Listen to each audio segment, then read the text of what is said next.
এটাই হচ্ছে আমাদের উন্নত বাজার, জারিয়া জাঞ্জাল বাজার।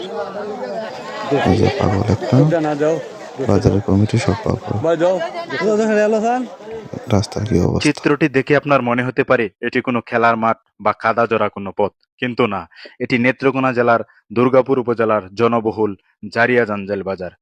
খুব সম্ভবত এটি নেত্রকোনা জেলারও অন্যতম জনবহুল বাজার, কিন্তু দুঃখজনকভাবে এটি সবচেয়ে অপরিচ্ছন্ন এবং কাদাযুক্ত একটি বাজার। সপ্তাহে বিশেষ করে শনিবার ও বুধবার এখানে হাট বসে। দীর্ঘ 20-30 বছর ধরে পুরো বাজার কাদাযুক্ত। সামান্য বৃষ্টিতেই চলাচল প্রায় অসম্ভব। বাজার করতে আসা ক্রেতা বিক্রেতারা অনেক কষ্ট করেন। হাঁটতে হয় কাদা জড়া পথে। পণ্যের নিরাপত্তা নিয়ে চিন্তিত থাকতে হয়। বাজারে কার্যকর ড্রেনেজ ব্যবস্থা নেই, কিন্তু পাশে থাকা কংস নদী ব্যবহার করে সহজেই ময়লা পানি নিষ্কাশন করা সম্ভব। এটি করলে বাজার পরিচ্ছন্ন ও নিরাপদ হবে। জারিয়া জাঞ্জাল বাজার শুধু কেনা বেচার জায়গা নয়, এটি এলাকার অর্থনীতি, সামাজিক জীবন এবং সংস্কৃতির প্রাণকেন্দ্র। এখান থেকে উৎপাদিত করলা, মিষ্টি কুমড়া এবং অন্যান্য পণ্য সারা দেশে যায়।